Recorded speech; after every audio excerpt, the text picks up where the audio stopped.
चाणक्य अपने मित्र सीमा प्रमुख चित्रसेन से अचानक भेंट होने के बाद उसके अनुरोध पर उसके घर पर ही ठहर गए, जिसके बाद आज 2 दिन बीत चुके थे और लाख कोशिशों के बाद भी चाणक्य की धनानंद से भेंट नहीं हो सकी थी। तो अब चाणक्य चित्रसेन के साथ रात के खाने पर बैठे थे, जबकि चित्रसेन की पत्नी खाना परोस रही थी। क्षमा करना विष्णु, पिछले 2 दिनों से इतना भी समय नहीं मिला कि मैं तुम्हारे साथ बैठकर भोजन कर सकूं। मैं समझ सकता हूं मित्र कि राजकीय अधिकारी होने के नाते तुम्हारे कंधों पर भार होता है। संसार बदल गया पर तुम नहीं बदले विष्णु। स्थितियों को क्षण भर में भांप लेने की कला कोई तुमसे सीखे। भोजन आरंभ करो। शत्रु और बुरा समय सब कुछ सिखा देते हैं मित्र। तुमसे चर्चा कर मन प्रसन्न हो जाता है। लगता है कि स्वयं आचार्य मनु या आचार्य बृहस्पति दर्शन का ज्ञान दे रहे हो। परंतु विष्णु, जब से तुम आए हो मुझे एक प्रश्न खटक रहा है। कौन सा प्रश्न? धनानंद ने तुम्हारे पिता के साथ जो किया उसे भुलाकर तुम उसी धनानंद से सहायता मांगने जा रहे हो, क्यों? तुम्हारा प्रश्न स्वाभाविक है चित्रसेन। धनानंद ने मेरे पिता की हत्या की। धनानंद के कारण ही मुझे ये राज्य छोड़ना पड़ा। परंतु आज मैं स्वयं उसी धनानंद से सहायता लेने इस राष्ट्र के लिए, इस भारत भूमि के लिए आया हूं। उसने मेरे या मेरे पिता के साथ जो किया वो मेरा और धनानंद का व्यक्तिगत प्रकरण था, परंतु आज प्रश्न राष्ट्र का है। राष्ट्र का प्रश्न? मैं तुम्हारा अर्थ समझा नहीं विष्णु। इसके जवाब में जैसे जैसे चाणक्य ने अलक्षेंद्र और उसके मंसूबों के बारे में बताना शुरू किया, चित्रसेन की आंखें आश्चर्य से फैलती गईं। और फिर जब चाणक्य ने अपनी बात पूरी की तो चित्रसेन अविश्वास से बोला, क्या तुम्हें पूर्ण विश्वास है विष्णु कि भारतवर्ष की ओर बढ़ रहे जिस खतरे के बारे में तुमने अभी कहा वो सत्य है? मेरा अनुभव कभी असत्य नहीं हो सकता। उचित कहते हो, परंतु ये बात इतनी भयावह है कि किसी के लिए भी इस पर विश्वास कर पाना आसान नहीं है। अवश्य, कभी मुझे भी इस पर विश्वास नहीं हुआ था। विषय तो गंभीर है। यही कारण है कि मुझे धनानंद से भेंट करने की इतनी शीघ्रता है। मैं जानता हूं कि धनानंद से भेंट होना इतना आसान नहीं है, परंतु मैं इसके लिए कुछ प्रयास अवश्य करूंगा। मुझे आशा नहीं मित्र कि वो इतनी आसानी से भेंट करेगा, पर शायद मेरे पास एक उपाय है। मैं समझा नहीं। मुझे पता है कि वो इस समय कहां मिलेगा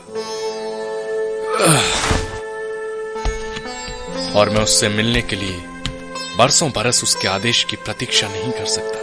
परंतु विष्णु, अभी इस समय? हाँ, इस समय।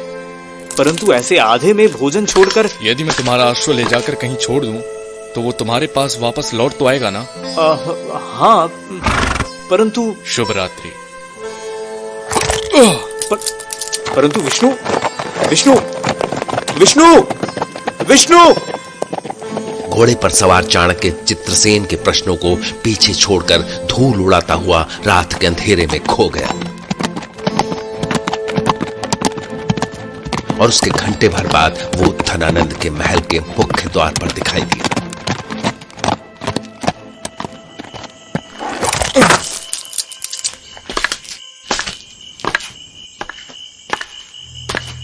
ठहरो, इतनी रात्रि में यहां आने का उद्देश्य? मुझे महाराज धनानंद से भेंट करनी है। आधी रात्रि में? क्या तुम्हें इतना भी ज्ञान नहीं कि ये महाराज से भेंट करने का समय नहीं है? ज्ञात है, परंतु आप मेरी विवशता समझिए। मुझे आवश्यक। तुम्हें मृत्यु भी आ रही हो तो कल आना, अन्यथा मुझे तुम्हें बंदी बनाते तनिक भी समय नहीं लगेगा। मैं पिछले 2 दिवसों से उनसे भेंट करने। इधर चाणक्य महल के सुरक्षा अधिकारी से उलझ रहे थे तो वहीं भीतर धनानंद अपनी आरामगाह में स्त्रियों के साथ आनंद कर रहा था। सुंदर, अति सुंदर, थोड़ा और निकट आओ सुंदरी, और निकट, इतना निकट कि मैं तुम्हारी सांसों को सुन सकूं।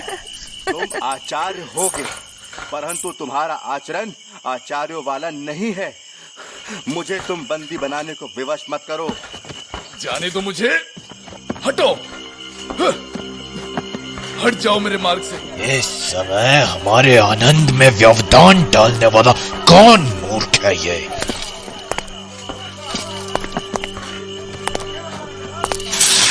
कौन है वहां? क्षमा चाहता हूं महाराज, परंतु ये आचार्य आपसे भेंट की हट पर अड़े हुए हैं। क्यों ब्राह्मण, ऐसी क्या विपदा आ पड़ी है तुम्हारे सर पर कि तुम इस समय हमसे भेंट करने चले आए? मुझे मात्र कुछ समय दे दे महाराज। मैं आपके समक्ष एक निवेदन लेकर आया हूं, जिसके लिए मैं पिछले 2 दिवसों से आपकी अनुमति की प्रतीक्षा कर रहा हूं। ये मूर्ख ब्राह्मण मुझे एक क्षण भी चैन से क्यों नहीं जीने देते? रक्षक, आने दो इसे। जो आज्ञा महाराज। सीढ़ियों से ऊपर जाओ, महाराज के पास। और अगले ही पल चाणक्य ऊपर की सीढ़ियां चढ़कर धनानंद की उस आरामगाह के बाहर पहुंच चुके थे। परिचय? मैं तक्षशिला विश्वविद्यालय का आचार्य हूं महाराज। कोई नाम भी तो होगा। चाणक्य। चाणक्य? ऐसा प्रतीत होता है कि ये नाम... क्या तुम चाणक्य पुत्र हो? हाँ। कहो, ऐसी कौन सी विपदा आ पड़ी जो तुम इस समय यहाँ चले आए? मेरे यहाँ आने का उद्देश्य गंभीर है महाराज। शीघ्र, मेरे पास पूरी रात्रि नहीं पड़ी है तुम्हारे लिए। महाराज, मेरे यहाँ आने का उद्देश्य सुरक्षा का है महाराज।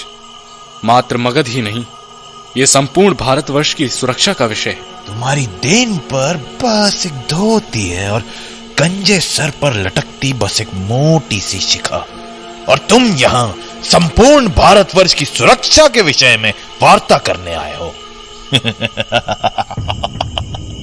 यदि कोई प्रलय भी आने वाली है तो तुम तो स्वयं ब्राह्मण हो।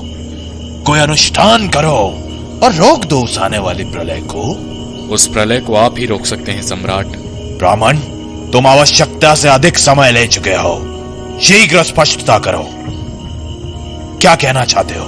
महाराज, मेरे पास सूचना है कि पश्चिम से एक आक्रमणकारी हमारी ओर बढ़ रहा है। उसकी सेना जंगल की आग की तरह मार्ग में आने वाली हर वस्तु को जलाती रौंदती हुई आगे बढ़ रही है।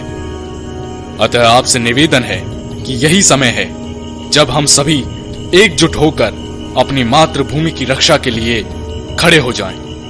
मैं पिछले कुछ समय से इसी उद्देश्य से संपूर्ण भारतवर्ष के हर छोटे बड़े राज्य में भ्रमण कर उन्हें एकजुट होने का संदेश देने के लिए निकला हूं। तो तुम्हारा अर्थ है कि महान मगध के साथ साथ संपूर्ण भारतवर्ष इतना निर्बल हो गया है कि कोई भी विदेशी आक्रांत आकर इस पर अधिकार कर लेगा? शत्रु को कभी छोटा नहीं आंकना चाहिए सम्राट। तो अब एक मामूली ब्राह्मण मगध सम्राट धनानंद को बताएगा कि उसे क्या करना चाहिए? आप बात का मर्म समझिए सम्राट। इस पत्र को देखिए। ये देखिए सम्राट, ये है हमारा मगध, ये तक्षशिला, और यहाँ पश्चिम में यवन। यवन के सम्राट अलक्षेंद्र ने फारस के सम्राट दारा पर आक्रमण किया है, और सूचना है कि उसके समक्ष दारा की सेना भी निर्बल पड़ने लगी है। और यदि फारस पराजित हुआ तो अलक्षेंद्र पूर्व की ओर बढ़ेगा, जो कि भारतवर्ष के लिए बहुत बड़े खतरे का संकेत है। और मेरा अनुमान है कि वो कभी भी भारत की सीमा में प्रवेश कर जाएगा। तो इस परिस्थिति में आपकी सहायता अपेक्षित है, और मेरा निवेदन है कि कृपया आप मेरे इस प्रस्ताव पर विचार कीजिए। तुम व्यर्थ ही अपनी ऊर्जा नष्ट कर रहे हो ब्राह्मण। राजा और युद्ध का चोली दामन का साथ है। युद्ध होते रहते हैं और होते रहेंगे, पर कोई मगध की ओर आंख उठाकर देख सके, यह असंभव है। और यदि ऐसा हुआ भी तो हम अपनी रक्षा में सक्षम हैं। हमें अपनी सुरक्षा के लिए गांधार, काइकिया या काम्पिलिया जैसे छोटे छोटे राज्यों की आवश्यकता नहीं है, ना किसी की सहायता की और ना ही किसी की सलाह की। तुम जा सकते हो। आपका ये आत्मविश्वास आत्मरक्षा नहीं, आत्मघात करेगा सम्राट। आपकी ये भूल आपको मगध को और संपूर्ण भारतवर्ष को भारी पड़ेगी। दुष्ट ब्राह्मण हमारे समक्ष खड़े होकर हमें निर्बल सिद्ध करना चाहता है। इसी क्षण चला जा यहां से, अन्यथा अभी प्राणों से जाएगा। मेरे इस प्रस्ताव को ठुकराना। मूर्ख ब्राह्मण, तेरा इतना साहस कि तू हमसे वाद विवाद करेगा, सम्राट धनानंद से।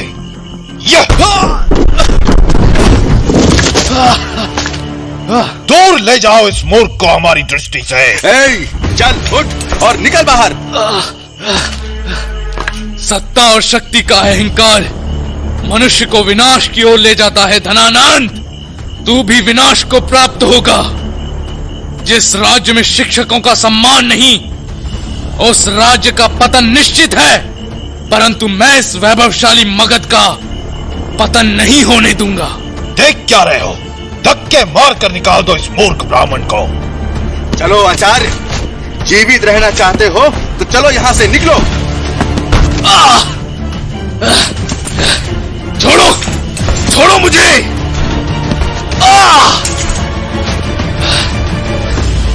धनानंद, मैं विष्णुगुप्त चाणक्य आज अपनी शिखा खोलता हूं और प्रण लेता हूं कि मैं अपनी ये शिखा उसी दिन बांधूंगा जिस क्षण न तेरा ये अहंकार रहेगा, न तेरी सत्ता। अपने हाथों से उठाकर फेंकूंगा मैं तुझे। एक आचार्य का संकल्प है ये। आज तो मैं जा रहा हूं, पर एक दिन लौटूंगा तेरा अंत देखने के लिए। स्मरण है ना ब्राह्मण कि तेरे पिता के साथ क्या हुआ था? मुझे तो सब कुछ स्मरण है धनानंद, परंतु आज के पश्चात तू भी अपनी स्मृति में एक नाम याद रख ले, विष्णुगुप्त चाणक्य। यही नाम तेरे पतन का कारण बनेगा, धूल में मिला देगा तुझे।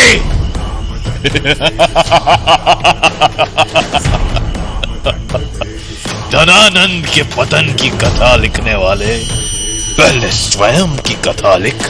भिक्षा पात्र ले लेकर घर घर घूमने वाले ब्राह्मण मगध के सम्राट को चुनौती दे रहा है। विषय की गंभीरता को ना समझने वाले सदैव मुंह की खाते हैं। तू भी खाएगा धनानंद। ये देखकर दया आती है मुझे कि पग पग पर अलक्षेंद्र के गुप्तचर विचरण कर रहे हैं और मगध सो रहा है। जा रहा हूं मैं भारत का भविष्य और तेरे पतन की कथा लिखने, और जब तक ये नहीं हो जाता मेरी ये खुली शिखा पल पल मुझे मेरा वचन स्मरण कराएगी और तुझे तेरे अंत का